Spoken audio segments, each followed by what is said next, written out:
Hello everyone, welcome back to Katyayan academy. बच्चों, जैसे कि अभी तक हम लोगों ने आपका सारे टॉपिक सीरीज वाइज बिल्कुल ही कंप्लीट करते हुए आ रहे हैं। आज का जो बेसिक टॉपिक होगा आपका इलेक्ट्रोमैग्नेटिक वेव्स। ठीक है, बेसिकली अगर बात की जाए इलेक्ट्रोमैग्नेटिक वेव्स की, तो इसे जानने से पहले अगर हम लोग बात करें इसके एग्जाम्पल की, तो सिंपल से एग्जाम्पल इसका लाइट वेव्स है। बेसिकली सन से जो रेज आती है, लाइट रेज आती है, उसे हम इलेक्ट्रोमैग्नेटिक वेव ही बोलते हैं, या फिर आप ये बोल सकते हो लाइट वेव के फॉर्म में ट्रेवल करता है। अगर ट्रेवल करने की बात की जाए तो यानी कि अगर बात की जाए कि लाइट की स्पीड जो होती है आपका 3 × 10⁸ मीटर पर सेकेंड, बिल्कुल सेम स्पीड होता है इलेक्ट्रोमैग्नेटिक वेव का। थोड़ी सी बातें हम लोग डीप में करेंगे। जैसे कि अगर बोले हम electromagnetic wave, basically electromagnetic wave के अंदर ही, नाम के अंदर ही देखो आप, इलेक्ट्रिसिटी से रिलेट और मैग्नेटिक से रिलेट दोनों बातें एक साथ आ रही हैं। यानी कि इलेक्ट्रिसिटी और मैग्नेटिक, तो दोनों ही वेव एक साथ क्रिएट होते हैं। यानी कि इलेक्ट्रिक फील्ड से भी रिलेशन होगा वेव का, मैग्नेटिक फील्ड से भी रिलेशन होगा वेव का, और ये दोनों ही मिलकर के फाइनली इलेक्ट्रोमैग्नेटिक वेव क्रिएट करते हैं। तो थोड़ा सा सिंपल सा आइडिया हम आपको दे दें।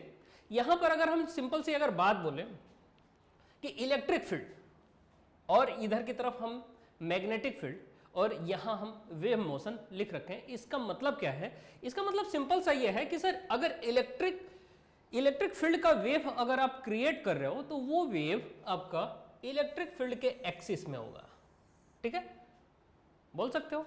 और अगर बात करें मैग्नेटिक फील्ड की, तो मैग्नेटिक फील्ड का वेव जो होगा वो इस तरीके से होगा, और ये प्रोपोगेट कर रहे होंगे, जैसे कि यहां पर आपको देखने को मिल रहा है। देखिए, अगर एक जनरल सा नाम आप दे दो, नंबरिंग कर दो, यानी कि आप इसे बोल दो एक्स एक्सिस, यहां पर अगर हम बोल देते हैं वाई एक्सिस, और यहां पर बोल दिए जेड एक्सिस, बोल सकते हो आप।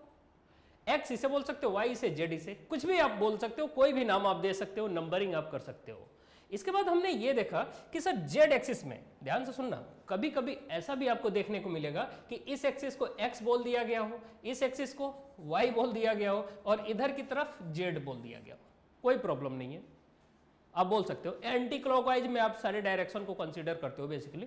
ठीक है, तो अगर हम आपसे बोले यहां पर देखिएगा, मैं आपसे पूछूं, ये येलो लाइंस आपको दिख रही है ना वेव के फॉर्म में, ये कौन सा वेव है? Basically transverse wave. कौन सा वेव है? Transverse wave. और ये ट्रांसवर्स वेव इलेक्ट्रिक फील्ड का जो वेव है, आप देखो ध्यान से, यानी कि वाई एक्सिस में और फिर ये एक्स एक्सिस में आगे की तरफ मूव कर रहा है। ठीक है, ये डायरेक्शन है। अगर बात करें हम मैग्नेटिक फील्ड की, यानी कि ये इलेक्ट्रिक फील्ड था, अगर हम बात करें मैग्नेटिक फील्ड के वेव का, तो आप देखो वो जेड एक्सिस में और एक्स एक्सिस में लाई कर रहा है। देखो ध्यान से, ये ब्लू कलर जो है वो बेसिकली जेड एक्सिस में, जेड जो कि आउटवर्ड है, तो जेड एक्सिस में ऐसे मूव कर रहा है। ठीक है, यानी कि इस तरीके से, जैसे स्नेक मूव करता है ना, बिल्कुल वैसे ही। और अगर बात की जाए इलेक्ट्रिक फील्ड की, तो electric field up and down. Okay, अब रही बात, ऐसे समझेंगे, मैग्नेटिक फील्ड इधर की तरफ, यानी कि मैग्नेटिक फील्ड का वेव ऐसे, और इलेक्ट्रिक फील्ड का वेव ऐसे। बट इलेक्ट्रोमैग्नेटिक वेव के केस में दोनों ही वेव एक साथ प्रोपोगेट करती हैं, एक साथ बाहर की तरफ। यानी कि इसका मतलब यह हुआ कि सर दोनों ही एक साथ मिलती हैं। देखिए ध्यान से, एक ही पोजीशन पर मिल रही हैं, और एक ही पोजीशन पर मिलने का मतलब यह हुआ कि इनके बीच में जो फेज का डिफरेंस होगा, जो एंगल का डिफरेंस होगा, वो 0 होगा।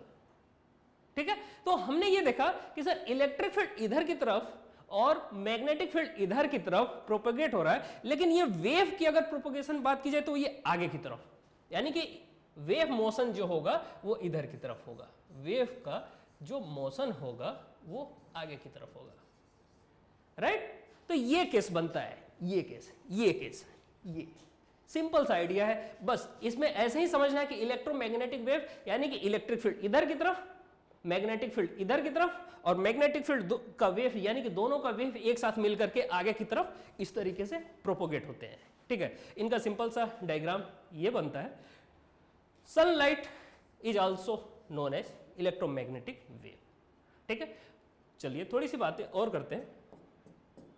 जैसे कि अगर बात की जाए मैक्सवेल्स डिस्प्लेसमेंट करंट, आपके सिलेबस में इस सेशन में ऐसा है अकॉर्डिंग टू सीबीएसई कि उनका कहना है कि डिस्प्लेसमेंट करंट का बेसिक आइडिया नहीं बताना है, यानी कि वो नहीं आएगा। बट हमें ऐसा लगता है कि वो जानने में कोई प्रॉब्लम भी नहीं है, और वो आपको अगर नॉलेज में है तो आगे की सारी चीज़ें आसानी से क्लियर हो जाएंगी। तो उसे हम आपको समझा देते हैं, बहुत ही छोटा सा पॉइंट है, ठीक है।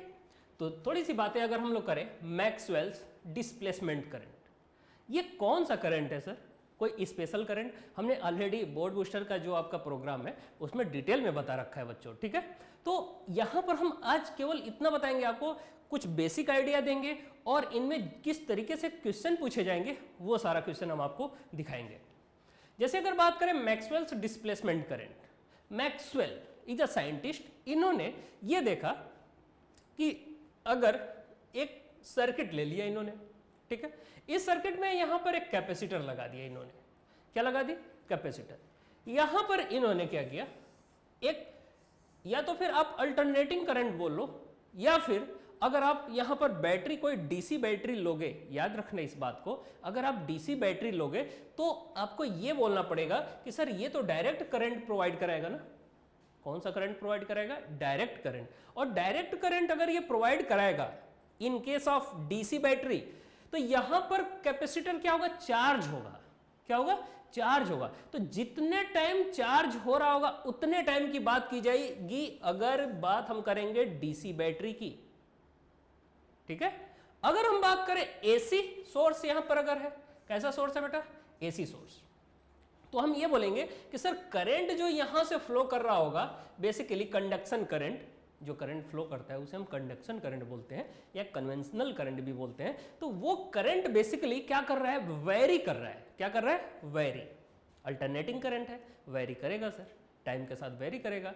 अब अगर बात की जाए सर ये वेरी कर रहा है, वेरी कर रहा है, यानी कि आप बोलोगे कि ये बेसिकली यहां से यहां पर जैसे ही पॉजिटिव बन रहा होगा, यहां पर निगेटिव बन रहा होगा, तो वहां पर आपको देखने को मिलेगा कि कैपेसिटर जैसे जैसे चार्ज हो रहा होगा वहां पर इलेक्ट्रिक फील्ड भी चेंज हो रहा होगा। इलेक्ट्रिक फील्ड क्यों चेंज होगा? क्योंकि आपको देखने को मिल रहा है कि सर यहां पर टाइम के साथ ये करंट क्या होता है? वेरी करता है ड्यू टू एसी सोर्स, आप बोल सकते हो, ठीक है। अब थोड़ी सी बात करें, हम लोग समझें कि सर कन्वेंशनल करंट बेसिकली या फिर कंडक्शन करंट जो होता है, आपने अकॉर्डिंग टू फैराडेज लॉ आपने पढ़ा है कि कहीं पर भी क्या पढ़ा था कि देखा था कि अगर किसी कंडक्टर में करंट फ्लो होता है तो आपने ये मैग्नेटिक फील्ड में भी देखा था, करंट फ्लो हो रहा है तो वहां पर उसके चारों तरफ कौन सी फील्ड क्रिएट हो जाती है? Magnetic field. बेसिकली आपने देखा था ये पॉइंट कि अगर करंट कैरिंग कंडक्टर है तो उसके चारों तरफ एक फील्ड क्रिएट होता है, दैट इज मैग्नेटिक फील्ड। तो मैक्सवेल ने सबसे पहले क्या किया? इन्होंने एक निडल है, निडल जो मैग्नेटिक निडल बोलते हो आप, जिसमें नॉर्थ और साउथ होता है, तो उन्होंने निडल लाए और वो जहां वायर है जिसमें करंट फ्लो हो रहा है वहां पर वो ला करके रखे। अब जैसे उन्होंने रखा, ये देखे वो कि वो डिफ्लेक्ट हो रहा है। वो कैसा हो रहा था? डिफ्लेक्ट हो रहा था। इसका मतलब क्या था? इसका मतलब सिंपल सा ये था कि इस कंडक्टर के चारों तरफ मैग्नेटिक फील्ड क्रिएट हो रहा है, ठीक है। फिर उन्होंने इस साइड भी रखा, यानी कि करंट तो ऐसे फ्लो हो रहा था, कंडक्शन करंट। यहां पर इन्होंने बार मैग्नेट वो रखा, सॉरी बार मैग्नेट हम बोल रहे हैं, यहां पर इन्होंने रखा मैग्नेटिक नीडल। वहां पर भी उन्होंने देखा कि वो क्या हो रहा था? डिफ्लेक्ट हो रहा था। बट उन्होंने ये भी देखा कि कैपेसिटर के बीच में कोई वायर नहीं था, इस सेक्शन में कोई वायर कनेक्टेड नहीं होता है। बट उन्होंने यहां पर भी निडल को ला करके रखा, कंपास निडल जिसे बोलते हो, मैग्नेटिक कंपास निडल, वो रखा, वो भी डिफ्लेक्शन हो रहा था। तो मैग्नेटिक फील्ड तो आप केवल और केवल आपने यही देखा है कि जहां करंट कैरिंग कंडक्टर होता है उसके चारों तरफ मैग्नेटिक फील्ड क्रिएट होती है। According to Ampere's circuit law, according to Ampere's circuit law, याद करो क्या होता है? B dot D L equal to mu naught I, याद है आपको? यानी कि हम डीएल क्या करते हैं? एक जनरल सा एम्पीरियन लूप ड्रॉ करते हैं, और ये करंट कौन सा होता है? जो करंट इसके थ्रू फ्लो होता है। तो एम्पियर्स के अकॉर्डिंग ये था कि भैया जहां पर भी करंट फ्लो होगा वहीं पर मैग्नेटिक फील्ड क्रिएट होगा। अगर करंट की वैल्यू 0 तो मैग्नेटिक फील्ड भी 0। बट हमें यह बताइए कि क्या कैपेसिटर के बीच में कोई वायर कनेक्टेड है क्या? ऐसा कोई वायर कनेक्टेड है क्या? नहीं। अगर वायर कनेक्टेड नहीं है तो आप बोलोगे सर यहां तो मैग्नेटिक फील्ड भी नहीं आना चाहिए ना, लेकिन ऐसा नहीं हुआ। इसी वजह से इस नाम को क्या बोलते हैं, ये सारा कंडीशन को क्या बोलते हैं, इन सारे कंडीशन को क्या बोलते हैं, inconsistency of Ampere's circuital law. यानी कि जो एम्पियर सर्किटल लॉ था B dot D L equal to mu naught I, that is purely wrong, यानी कि पूरी तरीके से सही नहीं था। वो केवल और केवल एप्लीकेबल कहा था जहां पर कंडक्टर था, यानी कि वायर था। फिर इन्होंने, मैक्सवेल ने बताया कि भाई वहां पर भी कुछ ना कुछ रीजन तो है, कुछ कंडीशन है, कुछ पॉसिबिलिटीज हैं। वो पॉसिबिलिटीज क्यों हो रही हैं? पॉसिबिलिटीज तभी हो रही हैं सर जब यहां पर कैपेसिटर चार्ज हो रहा होगा, और कैपेसिटर चार्ज होने का मतलब ये हुआ, कैपेसिटर चार्ज होने का मतलब ये हुआ कि इनके बीच में यानी कि चार्जों की संख्या बढ़ रही होगी। एक इलेक्ट्रॉन यहां से गया, फिर इलेक्ट्रॉन गया, फिर इलेक्ट्रॉन गया, तो वो चार्जों की संख्या बढ़ रही है, यानी कि कैपेसिटर चार्ज हो रहा है। और during capacitor charging electric field change हो रहा होगा। सर इलेक्ट्रिक फील्ड चेंज क्यों होगा? थोड़ा सा चार्ज आया तो थोड़ा सा फील्ड, थोड़ा और चार्ज आया थोड़ा और फील्ड, थोड़ा और चार्ज आया थोड़ा और फील्ड, तो भाई इलेक्ट्रिक फील्ड भी चेंज हो रहा है ना। अगर इलेक्ट्रिक फील्ड चेंज हो रहा है तो वहां पर मैग्नेटिक फील्ड क्रिएट होगा। यह किसने बताया? मैक्सवेल्स ने। और वहां पर कोई एक नया करंट आया, उस करंट को हम क्या बोलते हैं? Displacement current, that is denoted by I of small D. और यहां क्या था? Conventional current. तो एक बात हमें बताओ बच्चों आप कि आईसी कन्वेंशनल करंट था, अंदर की तरफ कोई करंट क्रिएट हुआ, बाहर की तरफ हमने देखा फिर आईसी आ गया। इसका मतलब ये हुआ कि सर ये जो करंट फ्लो हो रहा था, ये current must be equal to I of D, that is known as displacement current. अगर डिस्प्लेसमेंट करंट के बराबर है तभी तो बाहर सर फिर आईसी आएगा।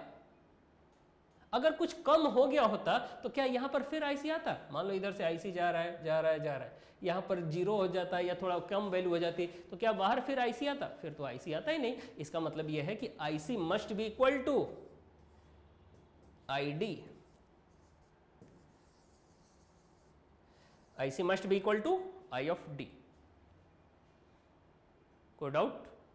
1% भी नहीं होनी चाहिए, ठीक है। चलिए थोड़ी सी बातें और। Maxwell's modification of Ampere's law. Ampere's law को उन्होंने मॉडिफाई किया और मॉडिफाई करके एक इक्वेशन बनाया बेसिकली। देखिए यहां पर अगर इस पॉइंट की बात की जाए तो यहां पर कन्वेंशनल करंट या कंडक्शन करंट आईसी है, आईडी की वैल्यू 0 होगा क्योंकि यहां डिस्प्लेसमेंट करंट नहीं होगा। हम बात करें कैपेसिटर के बीच में तो यहां पर कंडक्शन करंट 0 हो जाती है। कौन सी करंट 0 हो जाती है? Conduction current.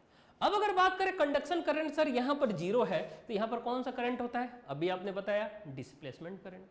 डिस्प्लेसमेंट करंट 0 हुआ सर। यहां की अगर बात की जाए फिर यहां कन्वेंशनल करंट या फिर conduction current, displacement current will be 0। Simple सी बात है सर। अब बात करें कि सर आईसी आईडी के तो मस्ट भी इक्वल हो जाएगा, सिंपल सी बात है।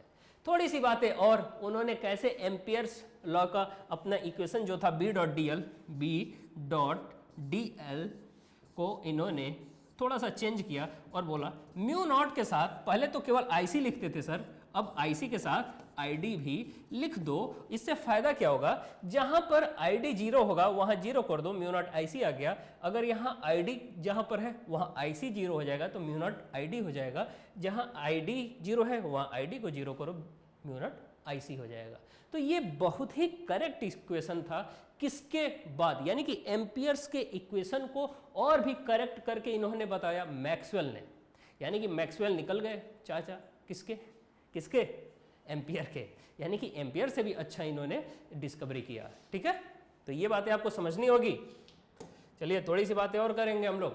Displacement current is that current which comes into existence. कब आता था? याद करो, इलेक्ट्रिक फील्ड वहां पर क्या होती थी? चेंज होती थी। अगर कैपेसिटर फुली चार्ज हो गया थोड़ी देर के लिए, जब चार्ज हो रहा था तभी इलेक्ट्रिक फील्ड चेंज हो रहा था। अगर हम पूछे कि सर कैपेसिटर फुली चार्ज हो गया उसके बाद क्या ये पॉसिबिलिटीज है? नहीं, उसके बाद तो सर फील्ड ही चेंज नहीं होगा ना, वो तो इक्वल पोटेंशियल क्रिएट कर लेता है। ये सारी बातें आपने पहले पढ़ रखा है already. In addition to the conduction current whenever the electric field and hence the electric flux changes. ये बातें बहुत ही इंपॉर्टेंट है, electric field and hence the electric flux changes, यानी कि इलेक्ट्रिक फील्ड चेंज होता है जिसकी वजह से हम क्या बोल सकते हैं सर, इलेक्ट्रिक फ्लक्स चेंज हो रहा है। और इलेक्ट्रिक फ्लक्स चेंज हुआ अगर तो क्या क्रिएट हो जाएगा वहां पर, मैग्नेटिक फील्ड बेसिकली वहां क्रिएट होता है और वहां पर जो करंट एग्जिस्ट करता है that is known as displacement current with time, यानी कि टाइम के साथ बेसिकली, जिसे आई ऑफ डी को हम क्या बोलते हैं, इसका स्पेशल वैल्यू क्या होता है, epsilon naught D phi E upon D T. ये कौन है, कौन है जल्दी बताओ, डिस्प्लेसमेंट करंट, ठीक है। It is product of epsilon not times ratio of change of electric flux through a given loop. I hope इतनी बातें आपको क्लियर है। अब देखिए इस पर बेस्ड एक क्वेश्चन, बहुत ही बढ़िया सा क्वेश्चन, अ कैपेसिटर आया हुआ है सीबीएसई में, देख लो बहुत ही इंपॉर्टेंट है ये। A capacitor made of two parallel plates each of plate area A and separation D. मान लो प्लेट दे दिया, ठीक है, और यहां पर अल्टरनेटिंग करंट ले लो, कोई प्रॉब्लम नहीं है। Is being charged by an external AC source, AC source बोल रखा है क्वेश्चन में, so that the displacement current inside the capacitor, यानी कि इसके अंदर कौन सा करंट होता है, displacement current, is same as the current charging the capacitor.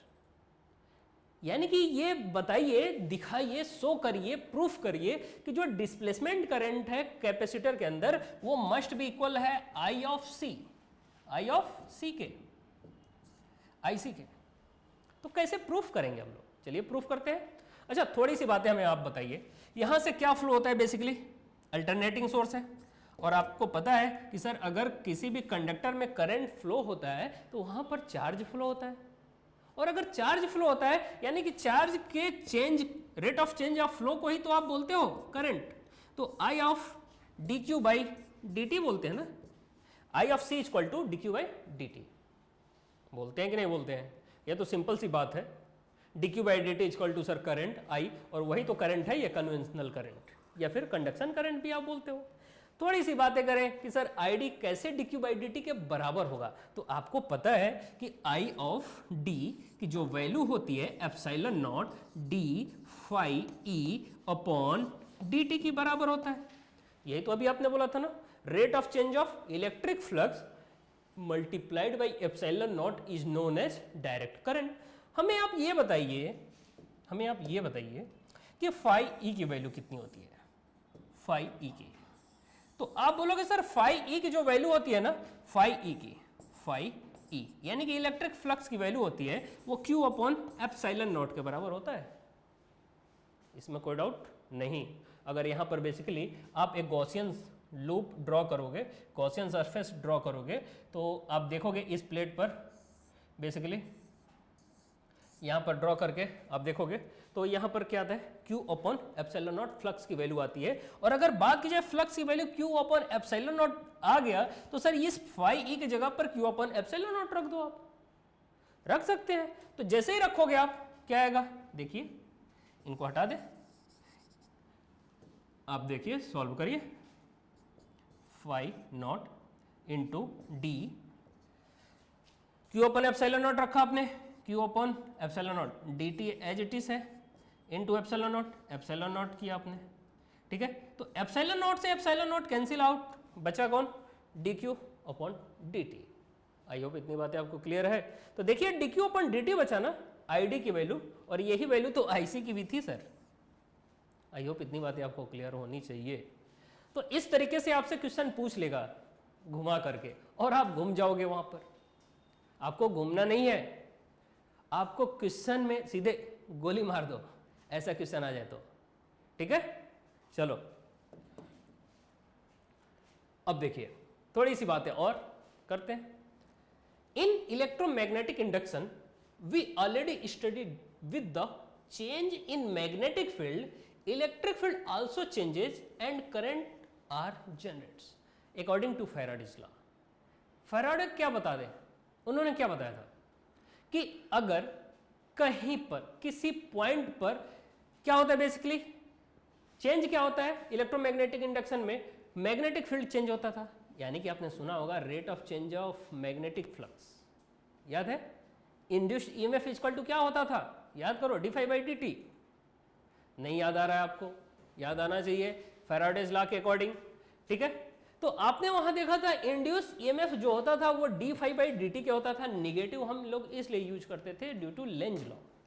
Electromagnetic induction के केस में याद करो, तो सिंपल सा टर्म है आपका कि अगर मैग्नेटिक फील्ड चेंज होता है तो इंड्यूस ईएमएफ आता है, और बेसिकली इंड्यूस ईएमएफ का मतलब इलेक्ट्रिक फील्ड क्रिएट होता है जो कि इलेक्ट्रिक करंट प्रोवाइड कराता है, ठीक है। तो यही लिखा हुआ है सिंपल सा, in electromagnetic induction we already studied with the change in magnetic field, यानी कि मैग्नेटिक फील्ड अगर चेंज हुआ इलेक्ट्रिक फील्ड आल्सो चेंजेस, यानी कि इलेक्ट्रिक फील्ड चेंज होगा एंड करंट आर जनरेट, और करंट फिर क्या जनरेट होता है। बिल्कुल वैसे ही हम लोगों ने कंडक्शन करंट के बाद हम लोगों ने जो बात की डिस्प्लेसमेंट करंट की, वो डिस्प्लेसमेंट करंट क्या होता था कि आपने देखा था मैक्सवेल ने बेसिकली बताए थे कि कैपेसिटर के बीच में अगर इलेक्ट्रिक फ्लक्स चेंज होगा, कौन चेंज होगा, इलेक्ट्रिक फ्लक्स, और अगर इलेक्ट्रिक फ्लक्स चेंज हुआ तो वहां पर मैग्नेटिक फील्ड क्रिएट होगा, ठीक है।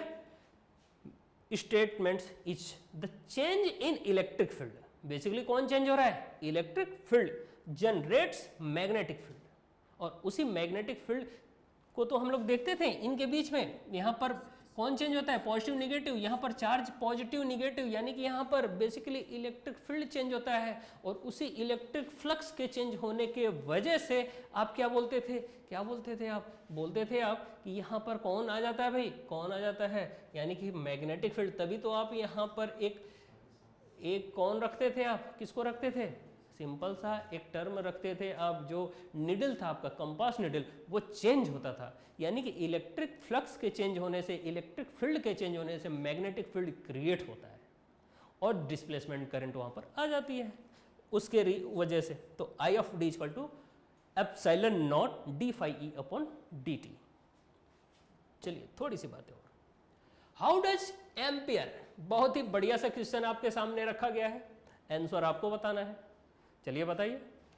How does ampere Maxwell law explain the flow of current through a capacitor when it is being charge by a battery, यानी कि एम्पियर ने बेसिकली, एम्पियर मैक्सवेल, ये दोनों लोग मिल करके किस तरीके से बताया था इन लोगों ने कि कैपेसिटर अगर चार्ज हो रहा है तो उसमें flow of current through a capacitor when it is being charge by a battery, यानी कि कैपेसिटर अगर चार्ज हो रहा है तो उनके बीच में कैसे करंट क्रिएट होगा, कैसे होगा।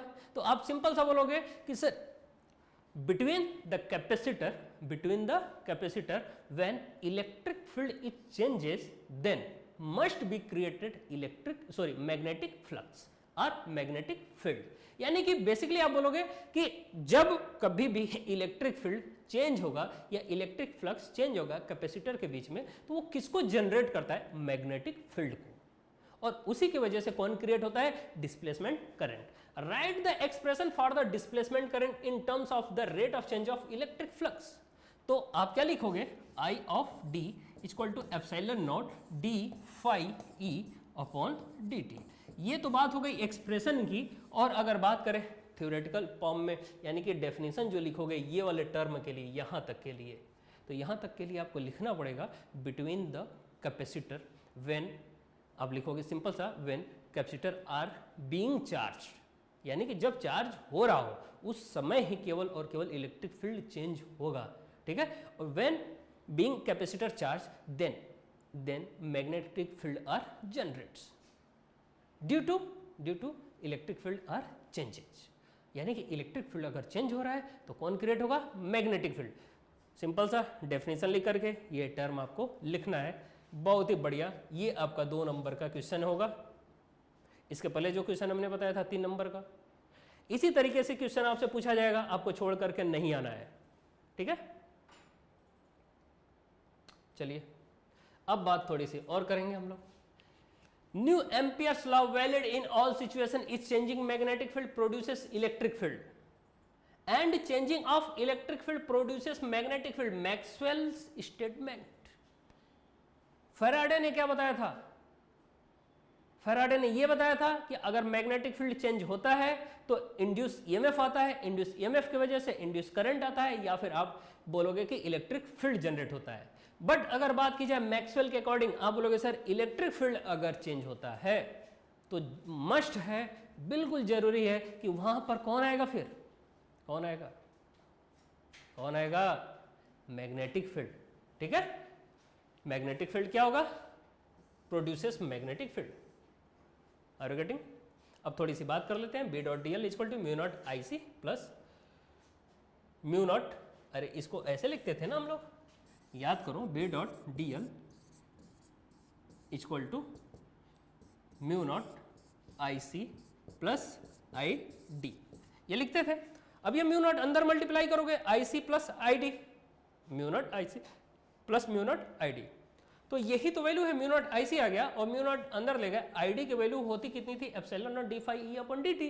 देखिए mu naught I C epsilon naught D phi by D T, जिसे mu naught I C plus I D बोलते थे। बी डॉट डी एल की वैल्यू, आई डी क्या है? Displacement current. Are you getting my point? Sure? चलिए बात करते हैं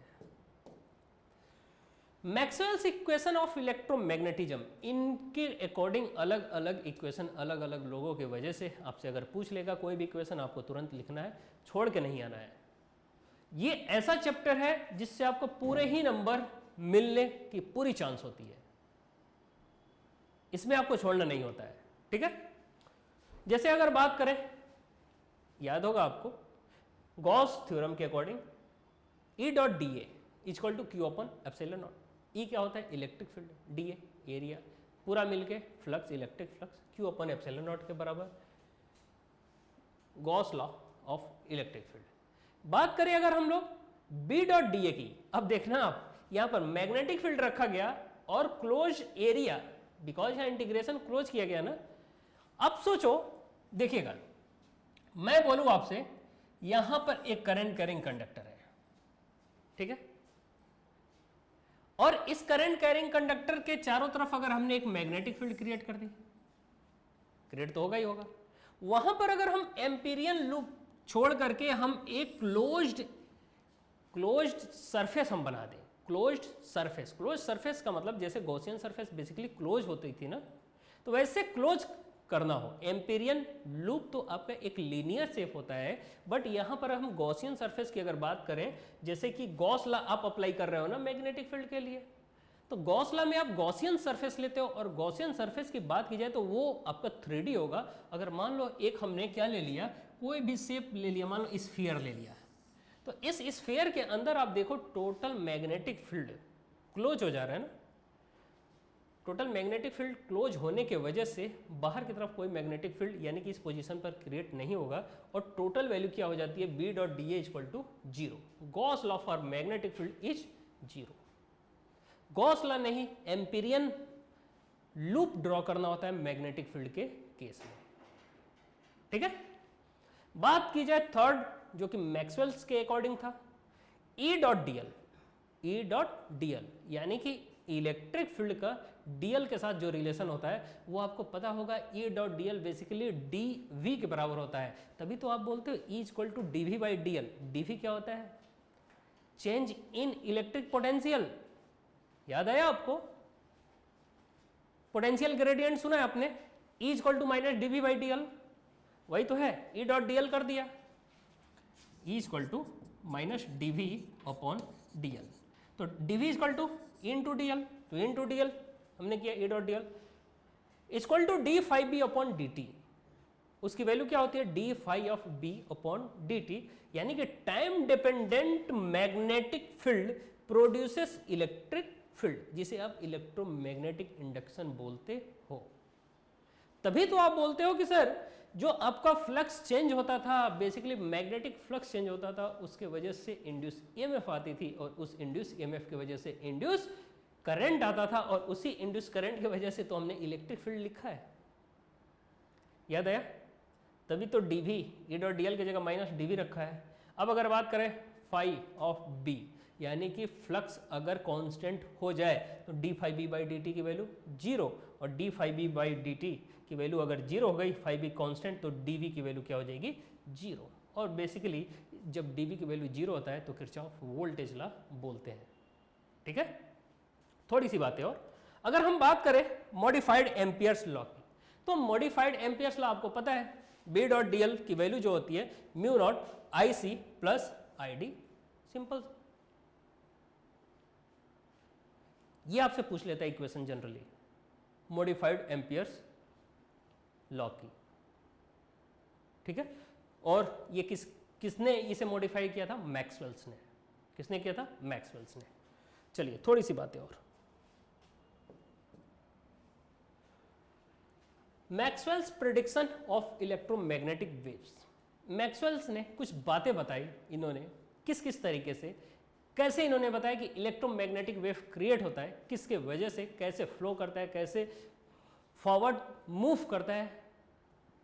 अ time varying magnetic field is a source of changing electric field, यानी कि इलेक्ट्रिक फील्ड जो जनरेट करने का सोर्स होता है ना, वो कौन होता है? Time varying magnetic field, basically rate of change of magnetic flux.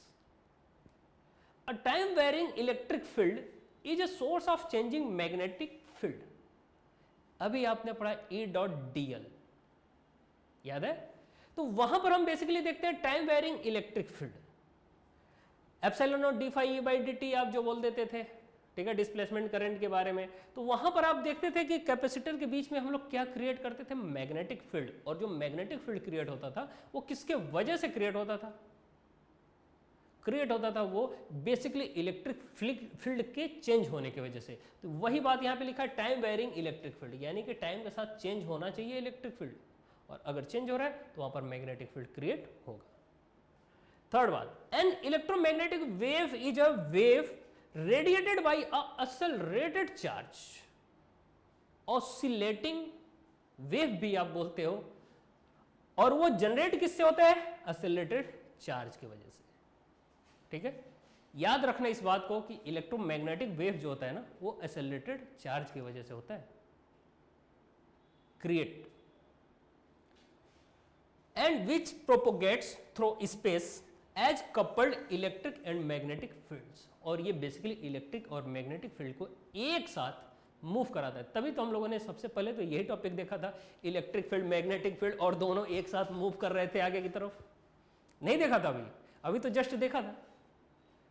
सबसे पहले तो वही टॉपिक था अपना इलेक्ट्रोमैग्नेटिक वेव। सर बहुत ही छोटा सा टॉपिक है ये टॉपिक, और आपका रे ऑप्टिक्स मिला करके 18 नंबर के क्वेश्चन आते हैं अप्रॉक्स। ठीक है, oscillating perpendicular to each other and to the direction of propagation of the wave, यानी कि ये दोनों एक साथ प्रोपोगेट करते हैं, ऑसिलेट करते हैं बेसिकली दोनों एक साथ, और प्रोपोगेट वेव के डायरेक्शन में करते हैं। ठीक है, थोड़ी सी बातें और करेंगे, जैसे कि अगर बात की जाए इलेक्ट्रोमैग्नेटिक वेव की, तो कंसिस्ट करता है electric field and magnetic field is equal to E naught sine of K X minus omega T. याद होगा आपको, ये एक ट्रांसवर्स वेव का इक्वेशन है जो कि बेसिकली ट्रांसवर्स होता है, एक जगह से दूसरे जगह ट्रांसफर होता है। तो electric field E equal to E naught sine K X minus omega T, magnetic field के लिए B equal to B naught sine K X minus omega T. अब अगर बात की जाए ई नॉट और बी नॉट, एम्पलीट्यूड होंगे wave के,